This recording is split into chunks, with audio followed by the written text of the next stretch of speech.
ம.இ.க.வின் முன்னாள் தலைவர் Datuk Seri G. Palanivel இன்று காலை கோலாலம்பூர் மருத்துவமனையில் காலமானார். 76 வயதான அவர் காலை 8 மணிக்கு காலமானதாக அறிவிக்கப்பட்டுள்ளது. கேமரன் ஹைலண்ட்ஸின் முன்னாள் நாடாளுமன்ற உறுப்பினரான பழனிவேல் கோவிந்தசாமி 1949ஆம் ஆண்டு மார்ச் 1ஆம் தேதி பினாங்கில் பிறந்தார்.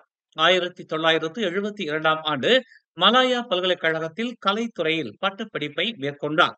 பல்கலைக்கழக மாணவராக இருந்த போதே 1968இல் ம.இ.க.வில் உறுப்பினராக சேர்ந்தார்.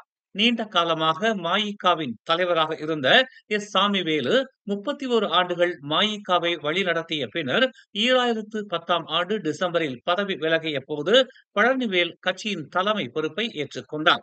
டத்துஸ்ரீ பழனிவேல் ஆகஸ்ட் 2011 முதல் மே 2013 வரை பிரதமர் துறையில் அமைச்சராகவும், மே 2013 முதல் ஜூலை 2015 வரை இயற்கை வளம் மற்றும் சுற்றுச்சூழல் அமைச்சராகவும் பணியாற்றினார்.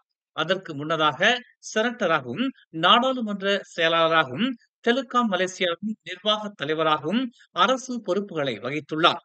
1999 முதல் 2004ஆம் ஆண்டு வரையில் கிராமப்புற மேம்பாட்டு துணை அமைச்சராகவும், 2004ஆம் ஆண்டு முதல் 2009ஆம் ஆண்டு வரையில் மகளிர் குடும்பம் மற்றும் சமூக நல மேம்பாட்டுத்துறை துணை அமைச்சராகவும், 2009ஆம் ஆண்டு முதல் 2011ஆம் ஆண்டு வரையில் தோட்ட தொழில் மற்றும் மூலப்பொருள் துணை அமைச்சராகவும், 2010இல் செனட்டராகவும் பொறுப்பேற்றிருந்தார். 2013ஆம் ஆண்டு முதல் 2018ஆம் ஆண்டு வரை கேமரன் மலையில் பணியாற்றியதோடு மட்டுமல்லாமல் 1990ஆம் ஆண்டு முதல் 2008ஆம் ஆண்டு வரை உலுஸ்லாங்கூர் நாடாளுமன்ற உறுப்பினராகவும் இருந்தார். 2015ஆம் ஆண்டு அப்போதைய ம.இ.க. துணைத் தலைவர் டாக்டர் எஸ். சுப்பிரமணியத்துடன் தலைமை போட்டி ஏற்பட்டதை தொடர்ந்து ம.இ.க. கட்சி உறுப்பினர்கள் இடையே ஏற்பட்ட கைகலப்பிற்கு பொறுப்பேற்றும் ம.இ.க. தேசிய பொறுப்புகளில் இருந்தும் அவர் விலகினார்.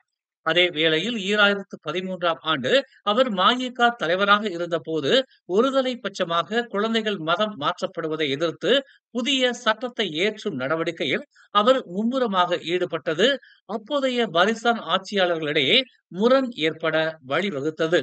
இருந்தும் கூட தனது தனிப்பட்ட முயற்சியில் தாய் தந்தையர் இருவரின் ஒப்புதல் இல்லாமல் குழந்தைகள் மதம் மாற்றப்படுவதை தடுக்கும் சட்டத்தை மீண்டும் இயற்ற வேண்டும் என்று டத்துஸ்ரீ பழனிவேல் அப்போதைய அரசாங்கத்திடம் கடுமையாக வலியுறுத்தினார் என்பது குறிப்பிடத்தக்கது. மேலும் செய்திகளை தெரிந்து கொள்ள தமிழ் மலர் நாளிதழை பாருங்கள். எங்களோடு இணைந்திருக்க மலர் டிவியை பதிவு செய்து கொள்ளுங்கள். உறவுகள் மகிழ்ந்திட விருப்பம் மற்றும் பகிர்வு சேவையை சொடுக்கிடுங்கள்.